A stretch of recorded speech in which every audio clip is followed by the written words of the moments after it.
Hi there, Krish here, and welcome to another episode of Krish TV.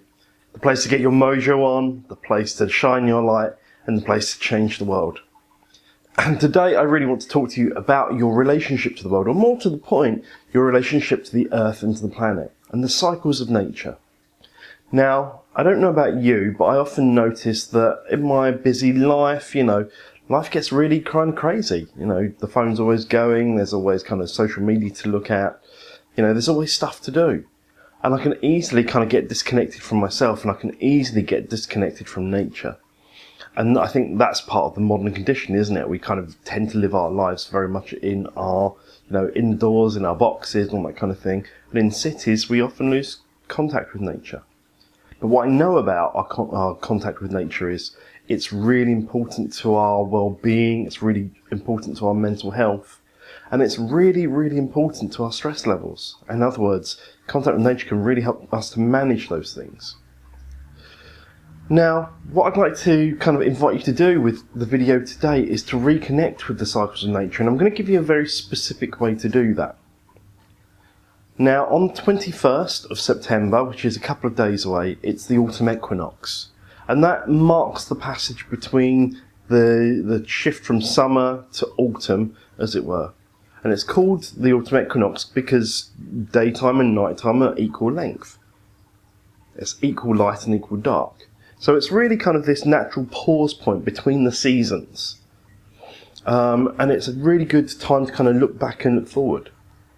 So the exercise I'm going to give you today is an exercise for you to just stop from your busy life, just for a while, just to pause and reflect.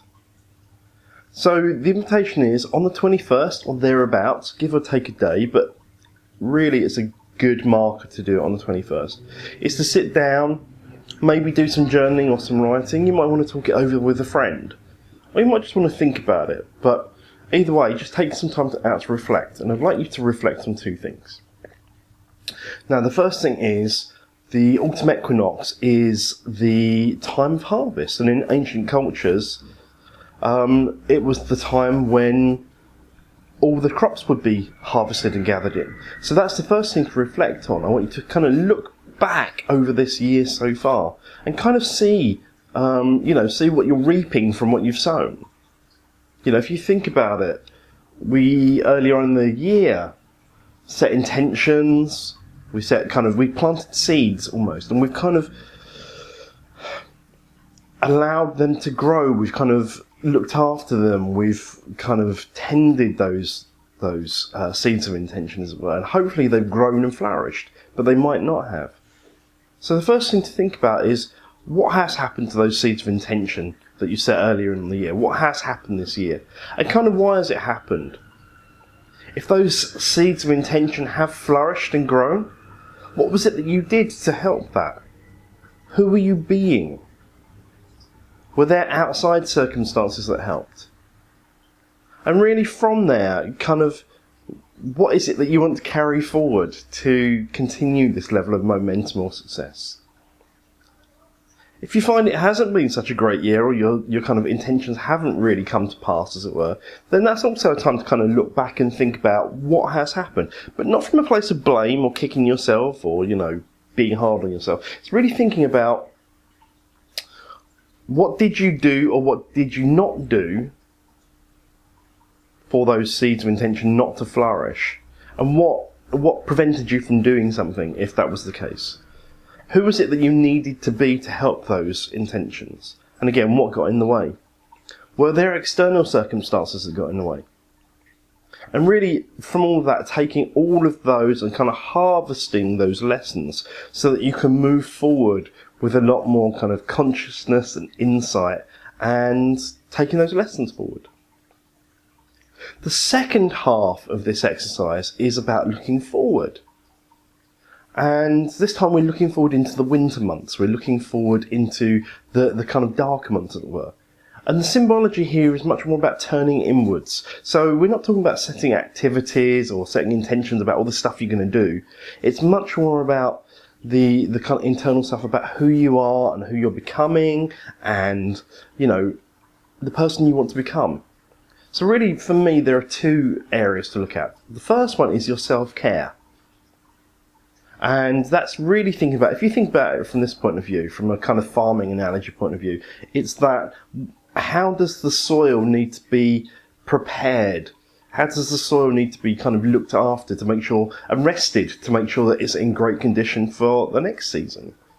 So for you, that means, what do you need to do in terms of your self-care to help you reach your goals and your dreams and just live a really good life? Do you need to slow down? Do you need to kind of maybe watch what you eat a little more? Not from the point of view of losing weight or whatever, but just from the point of view of nourishment and nurturing. Those are kind of the key words here, nourishment and nurturing. Is this a time to think about something like meditation or yoga or those things that are more restorative? And again, that's another good word. What do you need to do to restore yourself? The second thing to consider at this point is actually possibly the more fun part, which is the autumn equinox is a great time to think about creative endeavours and doing things that you love just for the sheer hell of it, just because they make you feel good. And that's a really good thing to think about. So setting intentions around that. So not the stuff around losing weight or going to the gym that we do in January, not that rubbish. This is about the stuff that delights you and surprises you and just makes you feel good. So, is it kind of the cooking or the baking thing that you fancy doing for a while? And is it time to pull out some of the recipe books and have a play with that in the kitchen? Is it time to take that painting class that you've always been meaning to take but never quite taken it? Or, doing some photography or some knitting or, I don't know, the world's your kind of limit, as it were. One of the big things that people often get involved in is this NaNoWriMo, which is kind of the National Novel Writing Month in November, where people try and write 50,000 words in a month. So maybe that's something to think about. But it's the stuff that brings you back to life. And that really is what this season is about. It's about the restoration of yourself, ready to kind of get ready for action in the spring. So, take some time, maybe take half an hour on the 21st, and just take that time to reflect on what's happened and what you'd like to happen and who you'd like to become, and see what that does for you. And the invitation is, once you've kind of got some of that awareness, maybe drop a comment down in the box below and let us know kind of what your conclusions are and what you're going to do to kind of build your self-care and build your creativity, as it were. I hope that's been useful. I hope that's been something that will be insightful, and I hope it's something you'll give a go. Thanks for watching, and remember, that world needs that certain little something, that certain gift and that talent that only you have. So keep on getting your mojo on, keep shining your light, and keep changing the world and rocking the world. Thanks for now, and I'll see you next time. Bye for now.